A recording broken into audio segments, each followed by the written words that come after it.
That's an interesting question to pose, actually. Make them think. Aaron, it might be appropriate if you read us Christina Rossetti's Remember Me. So when you're ready, Aaron. Remember me when I'm gone away, gone far away into the silent land, when you can no more hold me by the hand, nor I half turn to go, yet turning stay. Remember me when no more day by day you tell me of our future that you planned. Only remember me, you understand it will be late to counsel then or pray. Yet if you should forget me for a while, and afterwards remember, do not grieve. For if the darkness and corruption leave a vestige of the thoughts that once I had, better by far you should forget and smile, than that you should remember and be sad. Now that's fairly easy imagery, even if you can't see, isn't it? Because you're not actually dealing with anything physical, you're dealing with emotions, and it's a very sad poem, isn't it? It is. I mean, did you all get the fact, coming at it fresh, that she's actually picturing someone who's dying? Well, it could be of lost love without dying, couldn't it? I think if you read it as lost love, that brings it alive probably a bit more. And I just wondered, Ali, whether you got anything out of that at all. From the poem in general? Yeah. It seems, I know it might be cruel to say this, but it seems pretty generic, to be honest with you. Because I talk about all the happy memories instead of the lonely memories, even though the lonely ones are the ones that probably would dominate. Yeah, and in one sense, she's actually wanting the person not to be miserable with the memories, but to have captured something during the time together that is worth holding on to and keeping close to your heart after it's gone. And for old codgers who have experienced all this through their lives, that is quite emotional. He's got a good manner with them. Straightforward, down to earth. I like that. I'm going to do something a bit odd, really. I'm going to come back to Christina Rossetti, but on exactly that theme, Philip Larkin wrote No Road, which very few people actually are familiar with. Paloma, you're going to read it to us, aren't you? Since we agreed to let the road between us fall to disuse, and bricked our gates up, planted trees to screen us, and turned all time's eroding agents loose, silence and space and strangers, our neglect has not had much effect. Leaves drift unswept, perhaps, grass creeps unmown, no other change. So clear it stands, so little overgrown. Walking that way tonight would not seem strange, and still would be followed. A little longer, and time would be the stronger. Drafting a world when no such road will run from you to me, to watch that world come up like a cold sun, rewarding others is my liberty. Not to prevent it is my will's fulfillment, willing it my ailment. Thank you very much. Did you get anything out of the poem? Yeah, I think it's quite an interesting poem, and it uses a lot of words which actually mean other things, and about how we use things to cover us up. Yeah. How we hide behind things, as it says, and about the screens, and about the bricks and being gated up, being covered. Yeah. I like the silence and space and strangers. Our neglect has not had much effect. You know, there's a sort of imagery there, isn't there? Yeah. We really got to think about it deeply to understand it. Yeah. Ali, were you going to read me Birthday by Christina Rossetti? Let's have a turn to that and see what you make of it. My heart is like a singing bird, whose nest is in a watered shoot. My heart is like an apple tree, whose boughs are bent with thick-set fruit. My heart is like a rainbow shell that paddles in a halcyon sea. My heart is gladder than all these, because my love has come to me. Raise me a dais of silk and down, hang it with vair and purple dyes. Cave it in doves and pomegranates, and peacocks with 100 eyes. Work it in gold and silver grapes, in leaves and silver fleurs de lis. Because the birthday of my life is come, my life has come to me. Jasmine, that's much more flowery, isn't it? Yeah, literally. I don't particularly like this poem. You don't like this one either? Not really. No. It's quite simplistic. Does anybody else like it? I don't think the simplistic nature should be a criticism, because I think that's the point. It's not supposed to be very deep. To me, it just seems like every line is like almost a cliche. It just doesn't really seem to be saying a lot. It just seems like to me like a really simple poem. Okay, that's good. Bit of banter going. I'm going to go against everyone here because I actually prefer Christina Rossetti's poems to Philip Larkin's boring stuff. Yeah. They're easier to imagine. You can like feel the love coming out of them. Well, you can certainly feel "Raise me a dais of silken down," can't you? That's fairly evocative. Quite erotic. With the temperature still climbing, David offers the class a break and the chance to meet his loyal assistant. She's done this in the House of Commons. Oh yeah, Michael Howard, the previous leader of the Tory party, was speaking and she did the dead brought the house down. I assume you've been blind from birth, so if that's the case, how and what do you dream about, if anything? It's hard to describe. I dream, like we're having this conversation now, I dream that you're here, that you're talking to me, that I can't actually see your image, but I can see light behind you because I see light and dark, and the room would be just the same room that we were in. I hope it won't be a nightmare, actually, of taking the class.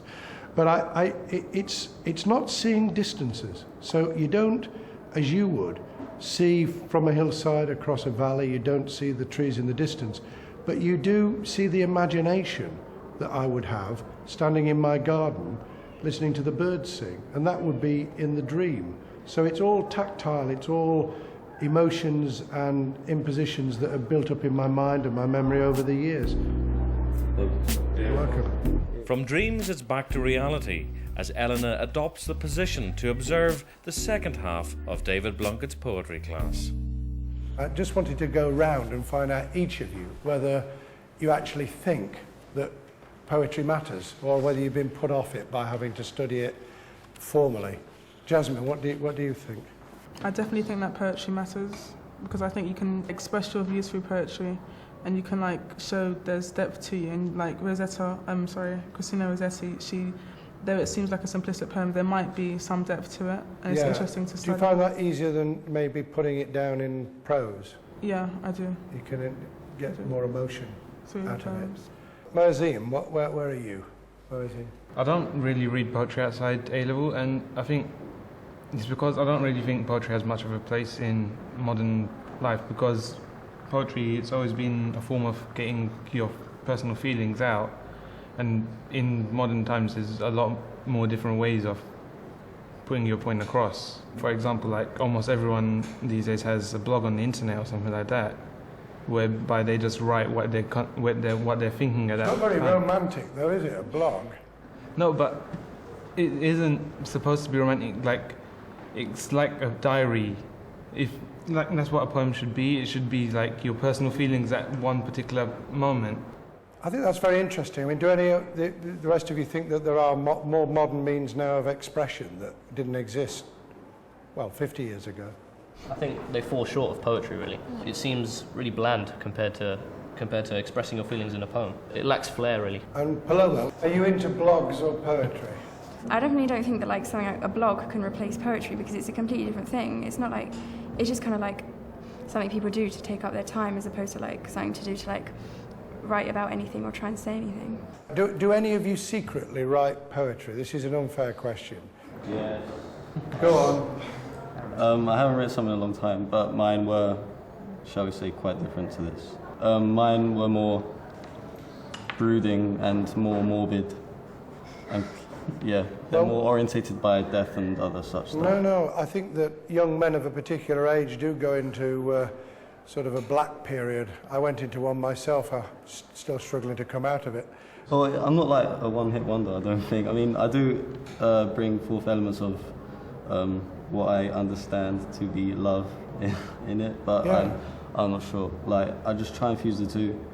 Well, good for you, because actually the truth is that Christina Rossetti's poems do speak about both love and death, about happiness and sadness, usually in the same poem.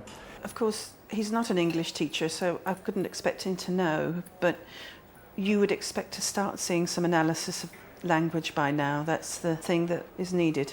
Now, it's your turn to ask me what you want to ask me, anything at all about poetry or what I get into or what makes me happy or sad, within reason. Anybody want to? Yeah, I was just going to ask, have you wrote any poetry yourself?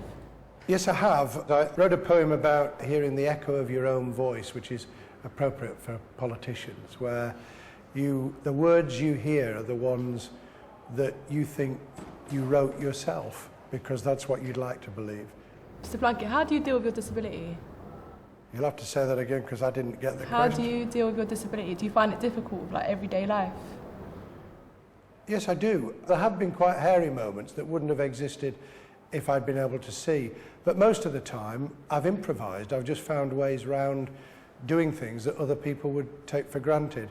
And generally, it's come off, and it swings and roundabouts. Sometimes in a meeting, I've picked up nuances that someone just looking at faces wouldn't pick up.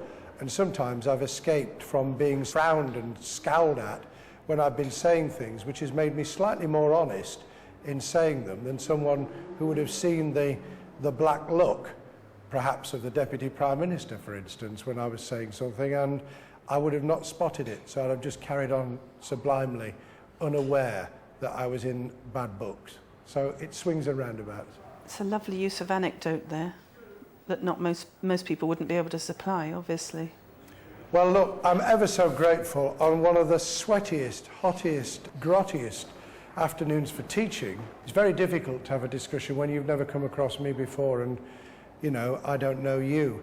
And so I've thought you were stars for actually being prepared to do that. So thank you very much. Thank you.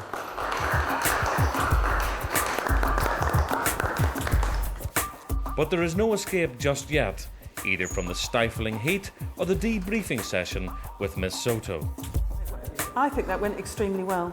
Well, we had terrible time with the heat, Yes. and I thought they were stars because of that. I mean, our audience won't know, but it must have been 90 odd. In fact, if it weren't a school and we weren't doing this programme, we'd have probably had health and safety in. But well, we should anyway, actually, but there we are. I better not encourage that. I thought they were very, very able, very nice. But the thing that struck me is that they were self-assertive. They were prepared to stand out and say what they thought rather than what they thought I would like them to say. Absolutely, and I knew they would do that, and I think it's one of their finest qualities, really, that they will always question. You hadn't indoctrinated them about Christina Rossetti? Not at all. I promise I didn't say a word. I deliberately didn't say a word because I didn't want to prejudice their view. It's really good to experience a diverse class of youngsters from completely different backgrounds here in an inner-city comprehensive school, alive, alert and loving what they're doing, and that is a great accolade to you, and I'm very grateful to you. Well, that's what I was hoping you would see. It's them, they are the stars, as you said yourself, but that's precisely why I was so keen for you to come in, so that you can see that comprehensive schools can and do work, actually, and that they have fine young men and women in them. It's lovely to meet you. Thank you very much. It was okay. I mean, he seemed like he was trying quite hard to be friendly, but I wasn't really like very disappointed or impressed either way. It was kind of what I expected, to be honest. I thought it was really interesting. I thought it gave us a new insight into how someone who couldn't see would be able to perceive imagery and themes, and I thought that really gave us a new grasp on the idea of poetry. Obviously, as a teacher, I would expect him to have a lesson objective at the beginning and for them to know exactly what they were looking at that day and then be going back to that regularly. And I would also be sort of plunging straight in with language analysis. And that's what they're used to. But I think he did really well.